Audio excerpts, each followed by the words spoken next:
सर्वांचे स्वागत आहे आपल्या दर्शन मॅथ स्टडी या यूट्यूब चॅनलवर। तर विद्यार्थी मित्रांनो, आज आपण बघणार सरासरी, जो आपला सर्व परीक्षांमध्ये केला जातो सरासरी ॲव्हरेज, जो आपला हा जो टॉपिक असतो, त्या टॉपिक मध्ये जे प्रश्न असतात, आपण प्रश्न सोडवतो। एक एवढ्या व्यक्तीची सरासरी काढा। अरे प्रश्न सोडवायला 5-10 मिनिटं लागतात, तर आपण ते प्रश्न फक्त आणि फक्त 10 सेकंदात सोडवणार आहोत। म्हणून व्हिडिओला कुठेही स्किप करू नका। मी तुम्हाला सरासरीची अशी एक शॉर्टकट ट्रिक सांगणार आहे, जी शॉर्टकट ट्रिकने तुम्हाला तुमचे सरासरीची गणित एका सेकंदात सोडवता येईल, अशी आपली ट्रिक आहे। म्हणून व्हिडिओला कुठेही स्किप करू नका। आपल्या चॅनलला लाईक करा, आपल्या व्हिडिओला लाईक करा, चॅनलला सबस्क्राईब करायला विसरू नका। तर चला विद्यार्थी मित्रांनो, मी स्क्रीन रेकॉर्डिंग ऑन करतोय।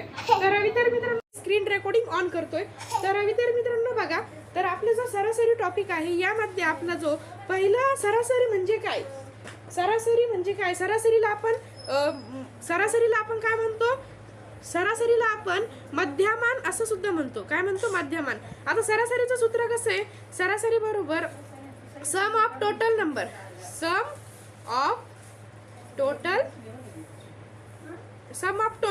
नंबर आणि त्याच्या खाली टोटल नंबर किती आहे ते आपल्याला लिहायचं। मग सरासरीचा फॉर्म्युला कसा? एकूण संख्यांची बेरीज आणि त्याच्या खाली एकूण किती संख्या आहे, याला आपण सरासरी असं म्हणतो। मग सरासरीचं मग तसंच मराठीतून सरासरी एकूण संख्यांची बेरीज राहते। एकूण संख्यांची बेरीज खाली संख्या, बेरीज आणि खाली किती संख्या आहे ते आपलं असतं। हे सरासरीचा आपला फॉर्म्युला असतो। ठीक आहे। तर विद्यार्थी मित्रांनो, आता मग आपण सरासरीच्या ज्या शॉर्ट ट्रिक्स आहे, आता तुम्ही असं गणित सोडवतात बघा, 10 हे बघा 10 20 आणि 30 ची सरासरी काढा। आता मग तुम्ही कसं करशाल? 10 + 20 आणि +30 किती येतं? मग हे उत्तर, हे आपण 3 संख्या, उत्तर किती येतं? 60 येतं। 60 ला 3 करायला इथं जातो आपलं। हा जो प्रश्न आहे या टाईप मध्ये सोडवला आपलं जाते 1-2 मिनिटं आरामात जातात। पण मी अशी ट्रिक सांगणार आहे की तुम्हाला हे गणित सोडवायला 1 सेकंद सुद्धा लागणार नाही। आता 60 याचं उत्तर किती येईल? मग 20 येईल। ठीक आहे, इतकं सोपं। पण हे ट्रिक्स नुसार आपण अशी ट्रिक सांगणार आहे की तुम्हाला, म्हणून व्हिडिओ स्किप करू नका। बघा ट्रिक, आता आपण डायरेक्ट पॉईंट कडे येऊया। तर बघा, तेच गणित घेऊया, 10 20 आणि 30।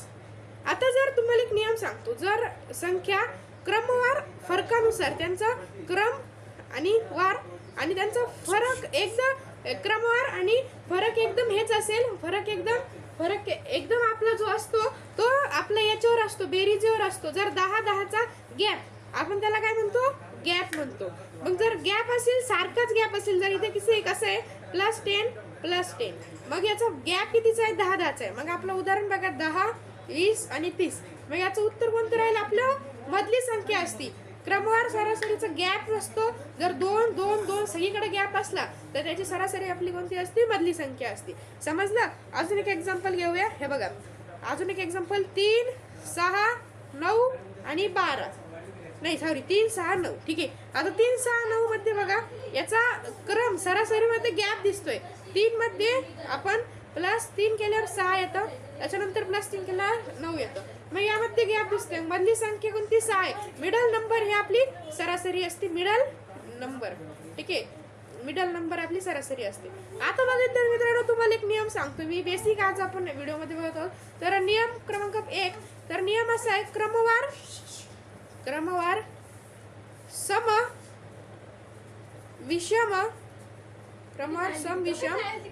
सम विषम नैसर्गिक संख्यांची सरासरी ही मधली संख्या असते। सरासरी ही मधली संख्या असते। सरासरी कोणती असते? मिडल नंबर असते। आता बघूया आपण एक्झाम्पल सहित।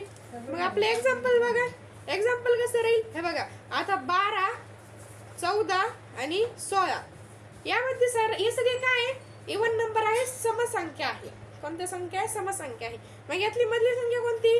14 आहे। मग 14 ही काय? आपलं ॲव्हरेज आहे का नाही? मग आपली ट्रिक डायरेक्ट गोल समजलं, मधली संख्या 14 आहे, झालं उत्तर। एका सेकंदाच्या आत आपण सोडवतो। ठीक आहे, तर एका सेकंदाच्या आत मग 14।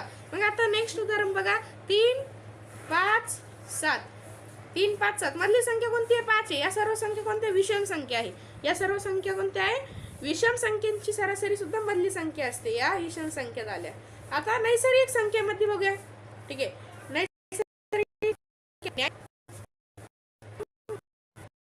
1 2 3 4 5 6. ठीक आहे. आता यामध्ये बघा विद्यार्थी मित्रांनो 6 आणि 7. आता यामध्ये बघा आपली मधली संख्या कोणती आहे बघा. इकडे 3चा ग्रुप झाला, या साईडला 3चा ग्रुप झाला. मग आपली मधली संख्या कोणती येते? 4 येते. आता सगळ्यांचा एक आणि फरकाने गॅप असतो म्हणून आपली मधली संख्या कोणती आहे? 4 आहे. मग ही आपली ॲव्हरेज काय असणार आहे? हे असणार किती? 4 असणार आहे. ठीक आहे, समजलं? तर ह्या ज्या आहे ह्या आपण ट्रिक सांगितल्या आहे. तर आपण 1-2 एक्झाम्पल बघूया. हे बघा 25, त्याच्यानंतर 30, 35.